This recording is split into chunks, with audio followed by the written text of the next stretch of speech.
ನಮಸ್ಕಾರ ಎಲ್ಲರಿಗೂ.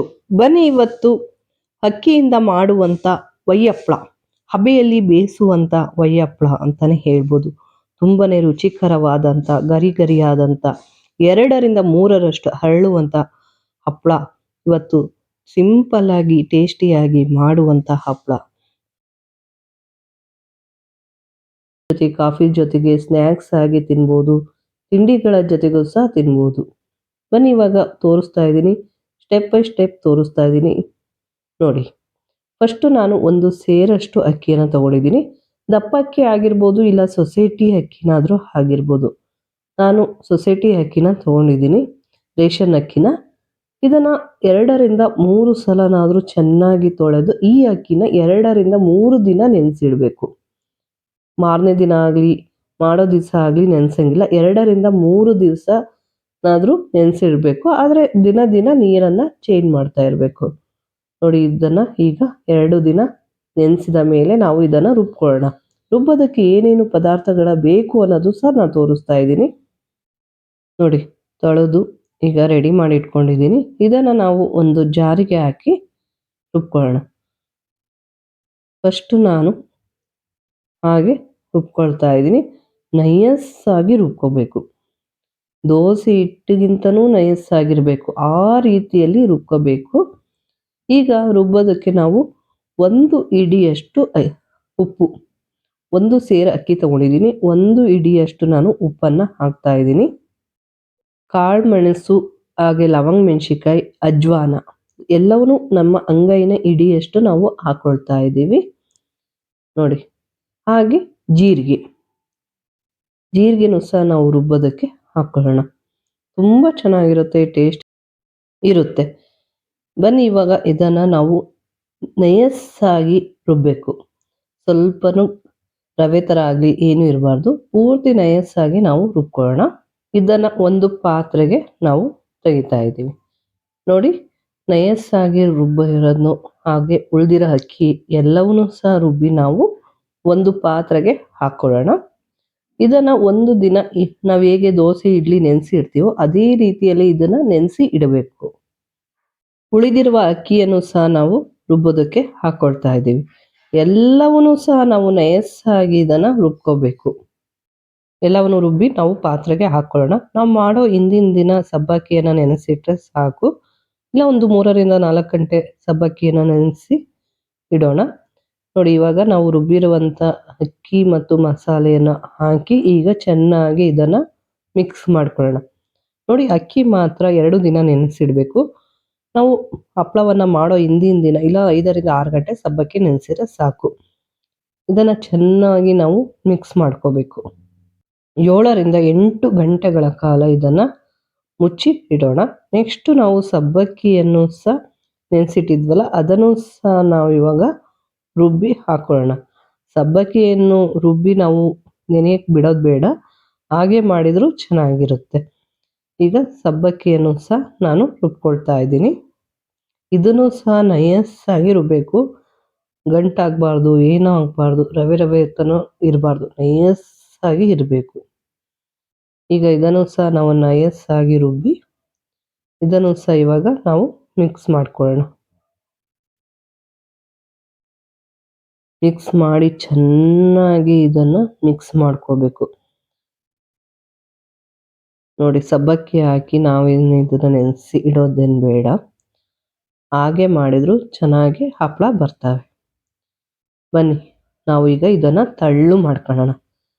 ತುಂಬ ಗಟ್ಟಿ ಇರಬಾರ್ದು, ತಳ್ಳಗಿರಬೇಕು ನೋಡಿ. ನಾವೀಗ ಹಾಕ್ಕೊಂಡಿದ್ದೀವಲ್ವ, ಮಿಕ್ಸ್ ಮಾಡ್ಕೊಳ್ಳೋಣ. ಚೆನ್ನಾಗಿ ಮಿಕ್ಸ್ ಮಾಡ್ಕೋಬೇಕು. ಈಗ ನೆನ್ನೆನೆ ನಾವು ರುಬ್ಬಿಟ್ಟಿದ್ವಿ, ಬೆಳಗ್ಗೆ ಎದ್ದು ಸಬ್ಬಕ್ಕಿನೂ ಸಹ ರುಬ್ಬಿ ಹಾಕಿದ್ದೀವಿ. ಈಗ ಇದನ್ನು ಮಿಕ್ಸ್ ಮಾಡ್ಕೋಬೇಕು, ಗಟ್ಟಿ ಇರಬಾರ್ದು. ಸ್ವಲ್ಪನೇ ನೀರು ಹಾಕ್ಕೊಳ್ತಾ ಮಿಕ್ಸ್ ಮಾಡ್ಕೊಳ್ಳೋಣ. ಹೇಗೆ ಅಂದರೆ ಪೂರ್ತಿ ತಳ್ಳಗಿರಬೇಕು, ಆ ರೀತಿಯಲ್ಲಿ ನಾವು ಇದನ್ನು ಮಿಕ್ಸ್ ಮಾಡ್ಕೋಬೇಕು ನೋಡಿ. ಇವಾಗ ತಳ್ಳಗೆ ಆಗಿದೆ. ಒಂದೇ ಸಲ ನೀರು ಹಾಕೋಬೇಡಿ, ತುಂಬ ತಳ್ಳಗಾಗಂಗೆ ಮಾಡಬೇಡಿ. ಸ್ವಲ್ಪನೇ ನೀರು ಹಾಕ್ಕೊಂಡು ಇದನ್ನು ತಳ್ಳು ಮಾಡ್ಕೋಬೇಕು. ಇವಾಗ ಹಪ್ಪಳದ ಹಿಟ್ಟು ಸಹ ರೆಡಿಯಾಗಿದೆ. ಇವಾಗ ನಾವು ಹಬೆಯಲ್ಲಿ ಬೇಯಿಸ್ಕೋಬೇಕಲ್ವಾ. ಒಂದು ಪಾತ್ರೆಯನ್ನಿಟ್ಟು ಪಾತ್ರೆಗೆ ನೀರು ಹಾಕಿ ಕಾಯೋದಕ್ಕೆ ಬಿಡಬೇಕು. ಅದ್ರ ಮೇಲೆ ಒಂದು ಬಟ್ಟೆ, ಕಾಟನ್ ಬಟ್ಟೆಯನ್ನು ಕಟ್ಟೋಣ. ಬಿಗಿಯಾಗಿ ಕಟ್ಟಬೇಕು. ಎಷ್ಟು ಬಿಗಿ ಅಂದರೆ ಬಿಚ್ಕೊಳ್ಳೇಬಾರ್ದು, ಅಷ್ಟು ಬಿಗಿಯಾಗಿ ಇದನ್ನು ನಾವು ಕಟ್ಟಬೇಕು. ಬಟ್ಟೆ ಕಟ್ಟಿದ ಮೇಲೆ ನೀರು ಚೆನ್ನಾಗಿ ಕಾದು ಹಬೆ ಬರೋವರೆಗೂ ಬಿಡಬೇಕು. ಆಮೇಲೆ ನಾನು ಪೇಪರನ್ನು ತೊಗೊಂಡಿದ್ದೀನಿ. ಬುಕ್ಕು ಅಂಥವಾದರೆ ಚೆನ್ನಾಗಿ, ನಾನು A4 ಶೀಟ್ ಪೇಪರನ್ನೇ ಸದ್ಯಕ್ಕೆ ತೊಗೊಂಡಿದ್ದೀನಿ. ನೋಡಿ ಹೇಗೆ ಹಾಕೋದು ಅನ್ನೋದನ್ನು ಸಹ ತೋರಿಸ್ತೀನಿ. ಸ್ವಲ್ಪ ತೊಗೊಂಡ್ರೆ ಸಾಕು. ಒಂದು ಸ್ವಲ್ಪ ಹಾಕಿ ನಾವು ಸ್ಪ್ರೆಡ್ ಮಾಡ್ಕೊಳ್ಳೋಣ. ನೋಡಿ ಈ ರೀತಿಯಲ್ಲಿ ನಾವು ಸ್ಪ್ರೆಡ್ ಮಾಡಬೇಕು. ಸ್ಪ್ರೆಡ್ ಮಾಡಿ ನಾವು ಹಬೆಯಲ್ಲಿ ಬೇಯೋದಕ್ಕೆ ಇಡೋಣ. 1 ನಿಮಿಷ ಆದರೆ ಸಾಕು. ನಾನು 2 ರೀತಿಯಲ್ಲಿ ಬೇಯೋದನ್ನು ತೋರಿಸ್ತಾ ಇದ್ದೀನಿ. ನೋಡಿ ಎಷ್ಟು ಚೆನ್ನಾಗಿ ಬರ್ತವೆ ಅಂತ. ಇದನ್ನು 1 ನಿಮಿಷ ಬೇಯಿಸ್ಕೊಂಡ್ರೆ ಸಾಕು. ಈ ರೀತಿಯಲ್ಲಿ ಬಿಸಿ ಇದ್ದಾಗಲೇ ನಾವು ಇದನ್ನು ತೆಗಿಬೇಕು. ಬಿಸಿ ಇದ್ದಾಗಲೇ ತೆಗೆದು ಇದನ್ನು ಒಣಾಕೋಣ. ನೋಡಿ ನಾನು ಪಂಚೆ ಇಲ್ಲಾಂದರೆ ಸೀರೆ ಏನಾದರೂ ಹಾಕೋಬೋದು, ಹಾಕ್ತಾ ಇದ್ದೀನಿ. ಎಲ್ಲವನ್ನೂ ಸಹ ನಾವು ಬಿಸಿ ಇದ್ದಾಗಲೇ ತೆಗೆದ್ರೆ ಚೆನ್ನಾಗಿ ಬರುತ್ತೆ. ತಣ್ಣಗಾಗ್ಬಿಟ್ರೆ ಸರಿಯಾಗಿ ಬರೋದಿಲ್ಲ. 2ನೇ ಸ್ಟೆಪ್ಪು ತಟ್ಟೆ ಇಡ್ಲಿ. ನಾವು ತಟ್ಟೆ ಇಡ್ಲಿಯನ್ನು ತಗೊಂಡು ಅದಕ್ಕೆ ಒಂದು ಸ್ವಲ್ಪ ಎಣ್ಣೆಯನ್ನು ಸ್ಪ್ರೆಡ್ ಮಾಡೋಣ. ಭಾಳ ಎಣ್ಣೆ ಹಾಕಬೇಡಿ. ಎಣ್ಣೆ ಹಾಕಿದರೆ ಫುಲ್ ಸ್ಪ್ರೆಡ್ ಆಗೋದಿಲ್ಲ.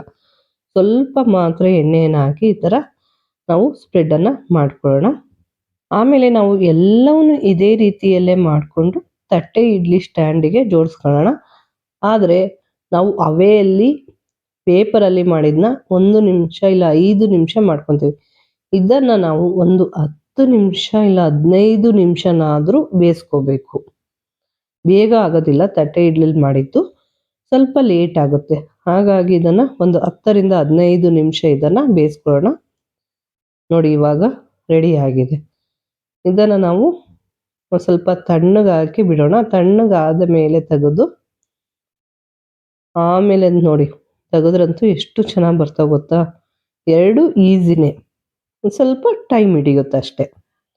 ನೋಡಿ ನಾವು ಸ್ವಲ್ಪ ಸುತ್ತಲೂ ಒಂದು ಸ್ಪೂನಲ್ಲಿ ತೆಗೆದ್ರಂತೂ ಭಾಳ ಚೆನ್ನಾಗಿ ಬರುತ್ತೆ. ಎಷ್ಟು ಚೆನ್ನಾಗಿ, ಎಷ್ಟು ಸ್ಮೂತಾಗಿದೆ ಅಂದರೆ ಮಾಡೋಕ್ಕೆ ಬೇಜಾರು ಅನಿಸಲ್ಲ, ಅಷ್ಟು ಚೆನ್ನಾಗಿ ಬರ್ತವೆ. ಬನ್ನಿ ಇವಾಗ ಎಲ್ಲವನ್ನೂ ನಾವು ಇದೇ ರೀತಿಯಲ್ಲೇ ಪಂಚೆ ಮೇಲೆ ಹಾಕ್ಕೊಳ್ಳೋಣ. ಎಲ್ಲವನ್ನೂ ಸಹ ಹಾಕಿ ನಾವು ಇವನ್ನ ಒಣಗಿಸ್ಕೋಬೇಕು. ನೋಡಿ ಎಷ್ಟು ಚೆನ್ನಾಗಿ ಬರ್ತವೆ ಅಂತ. ಮಾಡ್ತಾ ಇದ್ರೆ ಮಾಡ್ತಾನೆ ಇರಬೇಕು ಅನ್ಸ. ಟೈಮೇನು ಹಿಡ್ಸಲ್ಲ, ಆದರೆ ನಿಧಾನವಾಗಿ ಮಾಡಬೇಕಷ್ಟೆ. ರುಚಿಕರವಾದ ಟೀ ಜೊತೆಗೆ, ಕಾಫಿ ಜೊತೆಗೆ, ತಿಂಡಿಗಳ ಜೊತೆಗೆ ತಿನ್ನುವಂಥ ವೈ ಹಪ್ಪಳ ಈಗ ರೆಡಿಯಾಗಿದೆ. ನೋಡಿ ಒಂದು ಹಪ್ಪಳ 2 ರಿಂದ 3ರಷ್ಟು ಗರಿ ಗರಿಯಾಗಿ ಹರಡುತ್ತೆ. ಎಣ್ಣೆಯಲ್ಲಿ ಕರೆದ್ರಂತೂ ಎಷ್ಟು ಅಗಲ ಆಗ್ತಾವೆ ನೋಡಿ. ಎಷ್ಟು ಸಣ್ಣವಿದ್ದವು 2 ರಿಂದ 3ರಷ್ಟು ಅಗಲವಾಗುವಂಥ ವೈ ಹಪ್ಪಳ ಈಗ ರೆಡಿ. ತುಂಬ ರುಚಿಕರವಾದಂಥ ಹಪ್ಪಳನೂ ಸಹ ರೆಡಿಯಾಗಿದೆ. Thank you. ಬಾಯ್.